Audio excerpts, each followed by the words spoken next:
अस्सलाम वालेकुम स्टूडेंट्स, कैसे हैं आप सब लोग। आज जो हम KOSL का लेक्चर डिस्कस करेंगे वो 87 से ऑनवर्ड होगा। 86 तक हम जो है इसका लेक्चर्स हमने 86 आर्टिकल तक हमने इसको डिस्कस कर लिया था। अब आर्टिकल 87 से आगे हम डिस्कस करेंगे। तो आर्टिकल 87 जो है ना वो बताता है कि certified copies of public document. अगर हमें किसी पब्लिक डॉक्यूमेंट की कुछ सर्टिफाइड कॉपी चाहिए तो उसका प्रोसीजर बताया गया कि every public officer having the custody of a public document which any person has a right to inspect shall give the person demand copy of its payment of the legal fees, therefore together with a certificate written at the foot of such copy that if it is true copy of such document or part thereof, as the case may be, and such certificate shall be dated and certified by the such officer। अब इसमें कुछ चीज़ें बताई गई हैं कि किसी public officer के जो है ना कस्टडी में कोई पब्लिक डॉक्यूमेंट है,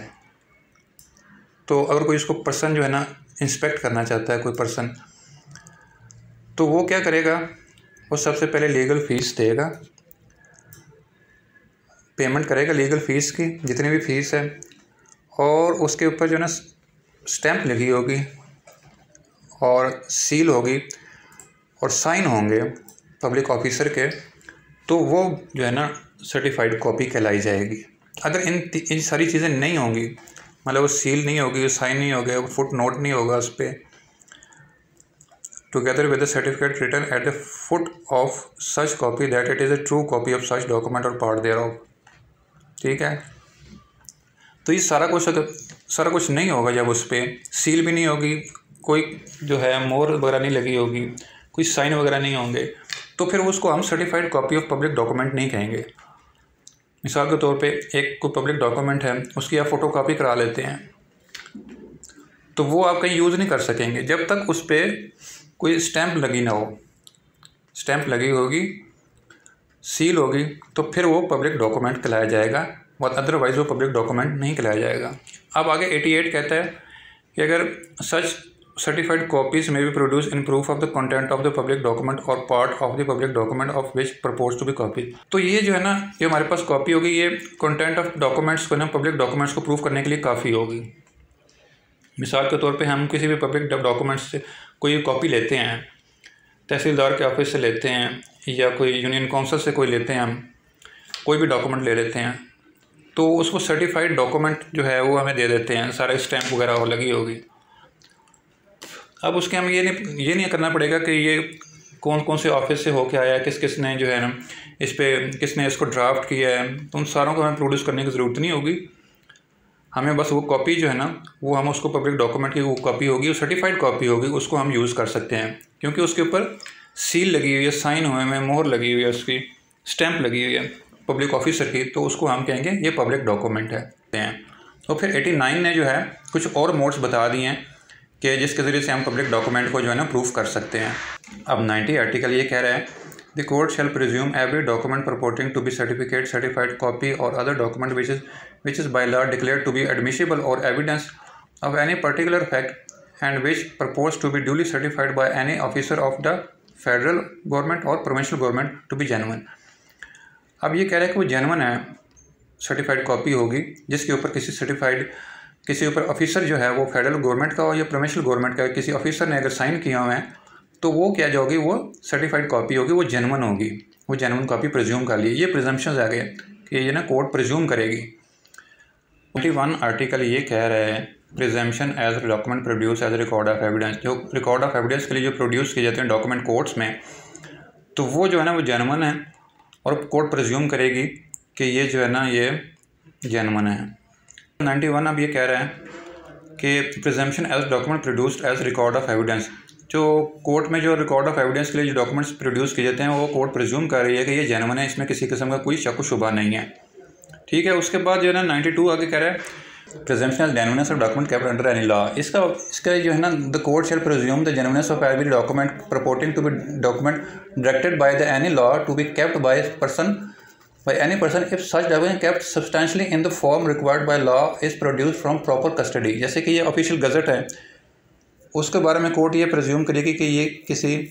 प्रॉपर कस्टडी में थे जो कि कोर्ट में प्रोड्यूस किए गए हैं। तो इसके बारे में कोर्ट ये समझेगी कि ये जो है ना ये एक प्रॉपर जेन्युइन डॉक्यूमेंट है और इसमें किसी किस्म को शक व शुबा नहीं है। ठीक है। उसके बाद 93 कह रहा है प्रिजम्पशन एज टू मैप्स और plans made by authority of government, जो गवर्नमेंट की अथॉरिटी के अंदर जो रखे जाते हैं के ज़रिए रखे जाते हैं प्लान्स और मैप्स, तो कोर्ट सेल्फ प्रेज्यूम करेगी कि ये भी जो है ना ये जेन्युइन डॉक्यूमेंट्स हैं और इसके बारे में प्रिजम्पशन यही है, court shall presume that these are the जो है ना ये that these are the genuine documents. उसके बाद आर्टिकल 94 कह रहा है कि presumptions as a collection of laws and reports of decision, the court shall presume the genuineness of every book purporting to be printed or published under the authority of the government of any country and to contain any of the law of that country and of every book purporting to contain reports of decision of the country of such book। मतलब किसी ने जो भी decision मतलब क्या ना reports of decision क्या कह सकते हैं हम कि जो भी कोर्ट ने जो डिसीजन दिए होते हैं, तो एक जर्नल जो है ना हर साल जो है ना मंथली और एनुअली जर्नल जो होते हैं वो पब्लिश किए जाते हैं। तो उन जर्नल्स के अलावा जो है अगर किसी गवर्नमेंट ने कोई बुक या किसी पाकिस्तान ने किसी फॉरेन गवर्नमेंट ने कोई बुक जो है ना प्रिंट की हुई है और उसको हम कोर्ट में एज एविडेंस या किसी तरीके से हम उसको किसी वजह से हम उसको यूज़ कर रहे हैं उसको, तो कोर्ट ये समझेगी प्रिज्यूम करेगी कि ये जेन्युइन है, इन जेन्युइन है। इसके बारे में यही कोर्ट प्रेज्यूम करेगी, कोर्ट शेल प्रेज्यूम लिखा हुआ है, कोर्ट ये प्रेज्यूम करेगी कि ये जेन्युइन है। कौन कौन सी जगह जो किसी गवर्नमेंट ने कोई बुक की है पब्लिश की है या जो डिसीजंस की जो जर्नल्स जो है ना वो पब्लिश किए जाते हैं तो उनका हवाला दिया जाता है, तो कोर्ट यही प्रेज्यूम करेगी कि जो है ना ये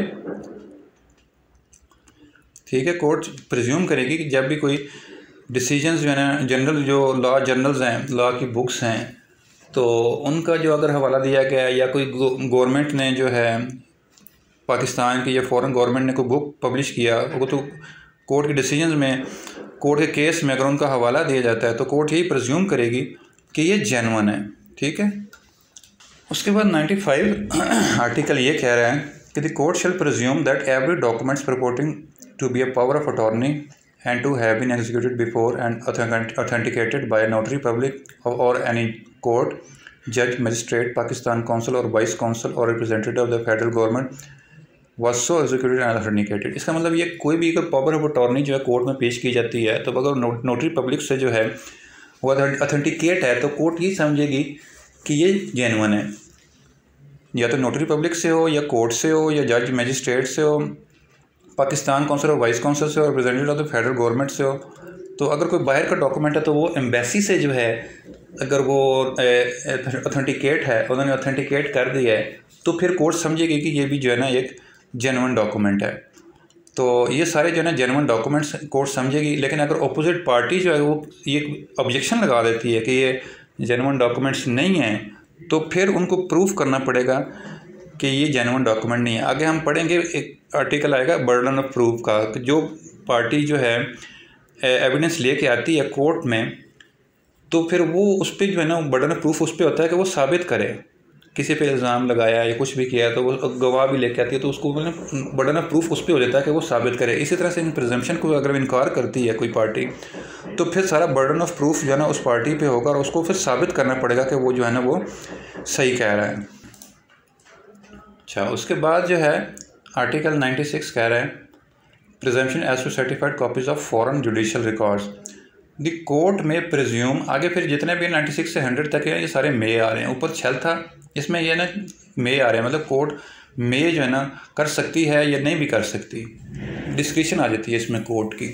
ठीक है। कोर्ट में presume that any document purporting to be certified copy of any judicial record any country not forming part of Pakistan is genuine और एक्यूरेट। अगर वो फॉरेन जुडिशल रिकॉर्ड की कोई कॉपी है, सर्टिफाइड कॉपी है, तो कोर्ट फिर ये प्रिज्यूम कर सकती है कि ये जेन्युइन और एक्यूरेट है या नहीं है। If the document purport to be certified in manner which is certified representative of the federal government, अगर वो फेडरल गवर्नमेंट की तरफ से पाकिस्तान की सर्टिफाइड की गई है और for such country to be manner commonly use in that country, या उस कंट्री में जो है जिस तरह से वो उस कंट्री में जो है उसको सर्टिफाइड किया जाता है उस तरह से अगर उसको सर्टिफाइड किया गया है तो कोर्ट फिर मे प्रिज्यूम कर सकती है कि वाकई देख सकती है कि ये जेन्युइन है या नहीं है जेन्युइन। और उसके बाद 97 आर्टिकल कह रहा है presumption to as to book map और चार्ट्स द कोर्ट में presume that any book to which it may be refer information information or matter of the public or general interest, and that any published map or chart statement or which any relevant facts and which is produced for its inspection। मतलब किसी शख्स की तरफ से अगर कोई book map और chart लिखा गया है तो उसके बारे में अगर कोर्ट में कोई मैटर आया है तो फिर कोर्ट ये प्रिज्यूम करेगी कि वाकई जो है ना ये इसी ने लिखा है। तो इसके बारे में यही है कि उसकी जेन्युइननेस के बारे में कोर्ट ये साबित करेगी कि मे प्रिज्यूम कर सकती है, कोर्ट ये कह सकती है कि इसी ने लिखा है, लेकिन उसकी एक्यूरेसी के बारे में जो है ना वो फिर नहीं कह सकती कि ये इतना एक्यूरेट भी है कि नहीं है। एक्यूरेसी एक अलग चीज़ आ जाती है, लेकिन सिर्फ कोर्ट जो है ना सिर्फ ये कह सकती है कि जो है ना इस शख्स ने जो है ना ये बुक मैप और चार्ट्स लिखे हैं, तो ये कोर्ट प्रिज्यूम करेगी। उसके बाद article 98 presumption as to telegraphic message. The court में presume that message forwarded from a telegraph office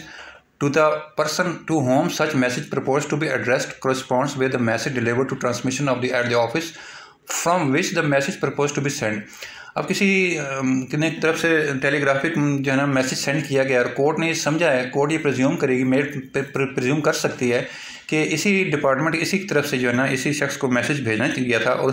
उसी की तरफ से भेजा गया टेलीग्राफिक मैसेज, तो फिर जो है ना ये इसको कोर्ट प्रिज्यूम कर सकती है कि ये जेन्युइन है। उसके बाद आगे आता है आर्टिकल 100 और 101। आर्टिकल 100 कह रहा है 30 साल पुराना डॉक्यूमेंट कोई भी है। अब दोनों जो है 30 साल पुराने डॉक्यूमेंट्स के बारे में है, लेकिन इसमें दोनों में डिफरेंस ये है कि ये इसमें कह रहा है कोर्ट मे प्रिज्यूम्ड और इसमें कोर्ट कह रहा है कोर्ट शैल प्रिज्यूम। अब कोर्ट मे प्रिज्यूम वाले में कह रहा है कि कोई भी where any document purporting to provide 30 years is produced from the custody of the court and the particular case considered proper, the court may presume that the signature and every other such document which purports to be in the handwriting or particular handwriting, and in case of document executed attested and duly executed and attested by the person whom purports। मतलब किसी की अगर genuine document है, कोई original document है, वो किसी department की तरफ से जाहिर किया गया 30 साल पुराना डॉक्यूमेंट है, तो कोर्ट उसमें कह सकती है कि ये कोर्ट मे प्रिज्यूम कर सकती है कि जो है ना वाकई जेन्युइन डॉक्यूमेंट है। लेकिन अगर वही डॉक्यूमेंट किसी अगर पब्लिक अथॉरिटी, इसमें लिखा गया है provision of the article 100 shall apply to such a copy of a document referred in the article is certified in manner provided in 87। अब 87 जो हम पढ़ के आए हैं अभी कि जो भी कि ड्यूली साइंड होगा, सिग्नेचर लगे होंगे, सील स्टैम्प होगी, तो वो उसको हम कहेंगे सर्टिफाइड कॉपी। अगर कोई सर्टिफाइड कॉपी है तो उसमें कोर्ट शैल प्रिज्यूम करेगी। कोर्ट शैल इसलिए प्रिज्यूम करेगी कि उसको 30 साल पहले किसी डिपार्टमेंट ने जो है ना उसको ऑथेंटिकेट किया था, उसको ऑथेंटिकेट करके उसको वेरीफाई किया था, उसको जो है ना सर्टिफाइड कर दिया था उसको फिर कि जो है ना ये सर्टिफाइड कॉपी है, मतलब जो है ना इसको सील लगा दी, उस पर स्टैंप लगा दी, तो फिर ये इसको जाहिर करता है कि जो है ना ये 30 साल पहले जो है किसी डिपार्टमेंट ने इसको जो है सर्टिफाइड कॉपी जो है ना बना दी थी। तो फिर आगे कह रहा है and such certified copy may be produce in proof of the content of the document or part of the document purports to be copy. ठीक है, अब इसमें ये समझ आ गया आपको कि जो है 100 ईयर्स पहले 30 साल पहले जो है ना आर्टिकल 100 कह रहा है कि वो कोर्ट जो जेन्युइन डॉक्यूमेंट था उसको कोर्ट कहेगी ये इसको मे प्रिज्यूम कर सकती है कि वाकई जेन्युइन था। लेकिन जब किसी ऑफिसर ऑथराइज्ड ऑफिसर की तरफ से स्टैंप हो गया तो फिर कोर्ट समझेगी ये सर्टिफाइड कॉपी है, इसको शेल्फ करेगी कि प्रिज्यूम करेगी कि ये वाकई जेन्युइन डॉक्यूमेंट था। ठीक है, उसके बाद 102 जो है ना एविडेंस जो आता है ये कहता है जी exclusion of evidence of oral evidence when the terms of such contracts grants of the. इसमें ये कह रहा है कि जब भी कोई अगर ओरल एविडेंस के जो है वो बिहाफ पे कोई डॉक्यूमेंट्री एविडेंस ले आता है तो फिर उसको डॉक्यूमेंट्री एविडेंस को माना जाएगा, ओरल एविडेंस को फिर नहीं माना जाएगा। मतलब एक शख्स को डॉक्यूमेंट ले आया, उसके पास काफ़ी डॉक्यूमेंट्री प्रूफ भी है, डॉक्यूमेंट्री एविडेंस है, सारा कुछ है उसके पास, लेकिन दूसरा बंदा जो है उसके पास कोई डॉक्यूमेंट नहीं है, वो सिर्फ ओरल एविडेंस दे रहा है, तो कोर्ट कह रही है फिर इसमें जो है ना एक्सक्लूजन ऑफ ओरल एविडेंस जो होगी ना वो ओरल एविडेंस को एक्सक्लूड कर दिया जाएगा और डॉक्यूमेंट्री एविडेंस को जो है ना फिर माना जाएगा। ठीक है, तो ये था आज का लेक्चर,